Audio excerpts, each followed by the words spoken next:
Hi, my name is Aditi Garg. I'm an educational development specialist at the University of Saskatchewan, and I specialize in curriculum and sustainability across the curriculum for people, planet, and peace.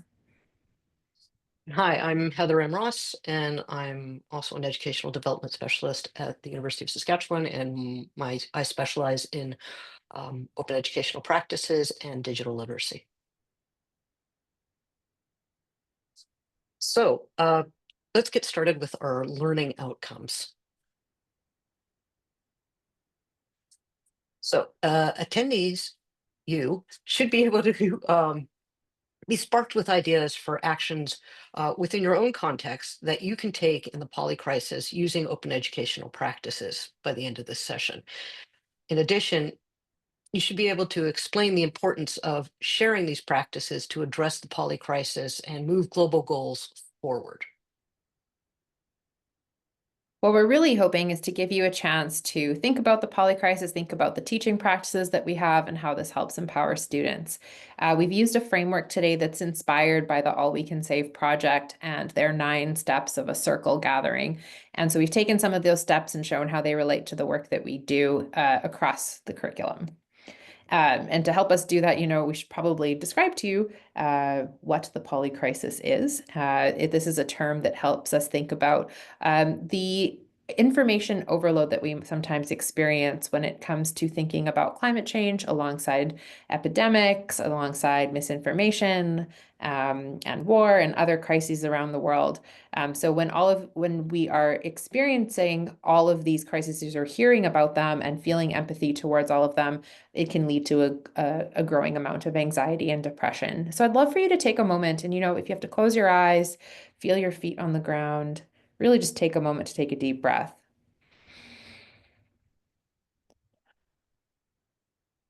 How does this feel when you think about a polycrisis? So sitting in our feelings, even going outside and sitting on a bench and looking at the trees or looking at the grass and wherever you are, how does this feel? How can we reframe a polycrisis into a poly opportunity or an opportunity for action?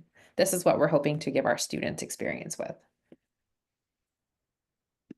So as we're watching what's going on in the United States, the University of Saskatchewan being in Canada, we're watching the growing restrictions on higher education and the K-12 education systems.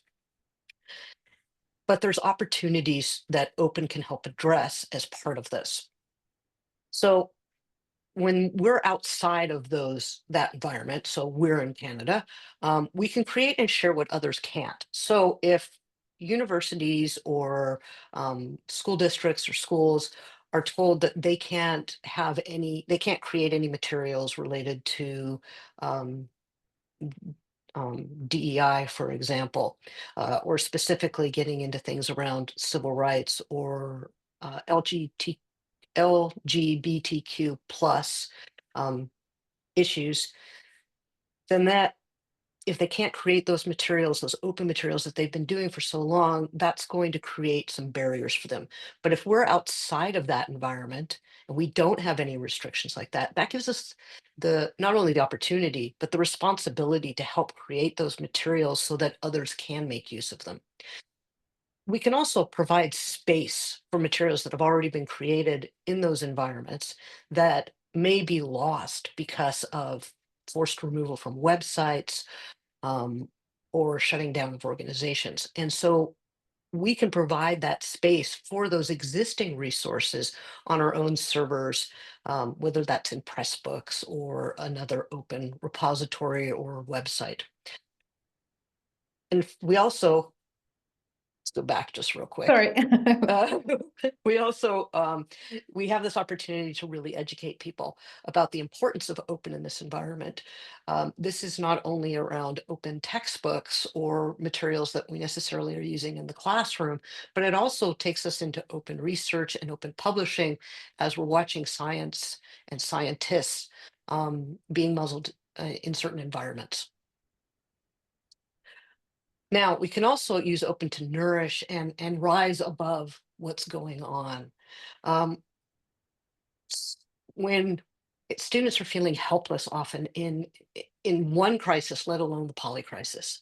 And so by providing them with opportunities for, say, publishing openly or being part of an open ed pedagogy project, we can help inspire them to say, you can use this to rise above, to rebel against what's going on by creating open materials.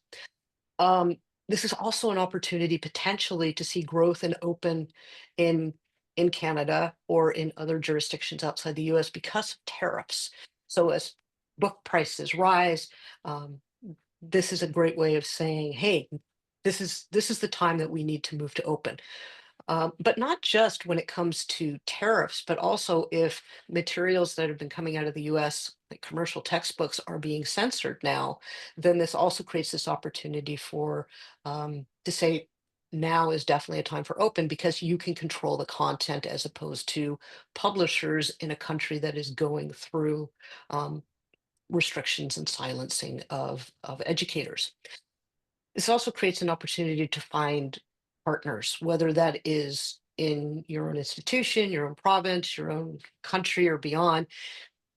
Perhaps even people in the US who are feeling kind of helpless with what's going on, but have knowledge and experience in this area, and working with them to bring that experience and that knowledge to the work that we're doing around open.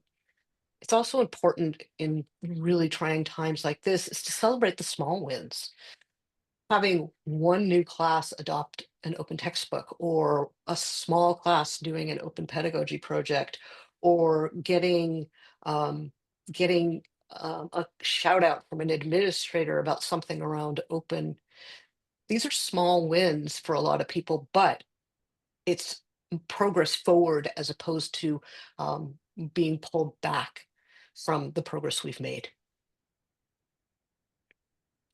So the next few slides are examples of some projects that have been done at the University of Saskatchewan that are examples of what I've just been talking about. On these slides, there's also an indication of what of the United Nations Sustainable Development Goals align with that. So this was a project that was done for a women and gender studies classroom, and it's an open pedagogy project where the students did some research and wrote up information on a variety of topics related to gender and sexuality and social justice. And the idea from the instructor is not only to have this happen one time and these resources be made available publicly, but that it would continue to grow with future iterations of the course. And it because it is an open resource, it can be viewed by anybody who has internet access, and it is openly licensed for others to make use of these materials. Next, this was um, project done with two of our Indigenous Studies courses. One was an undergraduate and one was a graduate course. And it was students from both of these that contributed to this publication. The Northern Review is an open access journal. And for the issue that you're seeing here, which was issue 53, um, the entire contents was the students writing as well as the instructors writing to make up this volume into one text that can be used in future courses. And it was not only students in the North in Canada, but in other countries within the circumpolar region. So another example of ways that we've helped instructors and students feel rooted and persist through times of the polycrisis is through leading faculty fellowships. So Heather and I developed a faculty fellowship on sustainability. Then Heather went on to create another one around equity, diversity, and inclusion and indigenization. So being able to create communities for learning is something that we really value and find that sense of connection and rooting through those communities. Helping educators think about what is the role of education for sustainable development in the classroom? What is the role of global citizenship education? What do those teaching practices actually look like? How do we assess that type of work? And what do students take away from it through reflection and feedback? So we've been focusing on these groups of individuals who can have those conversations and answer those questions together. And this is rooted in the literature around how we enhance sustainability is through those learning communities and through faculty connection.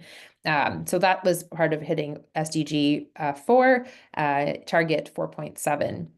Related to that, our first batch of faculty fellows in sustainability were able to pull together an open educational resource about their experiences, reflecting on what they found to be effective in their disciplines. And this came from a variety of disciplinary areas: agricultural business, plant sciences, kinesiology, engineering, health sciences, and business. So a wide variety of disciplines and types of students who are experiencing sustainability across the curriculum. So we've put a link there for you to check out that resource at your own convenience. We're really looking forward to having a conversation with you about these topics and how we help faculty feel or support faculty with where they are in the stage of the cycle, and how we can help with moving towards action to resolve some of these crises. So, we're looking forward to our conversation. We hope that you have some ideas that you'd like to share with us. We'd love to hear what's worked on your campus and ways that you are working towards addressing the poly crisis through open. Thank you for your time.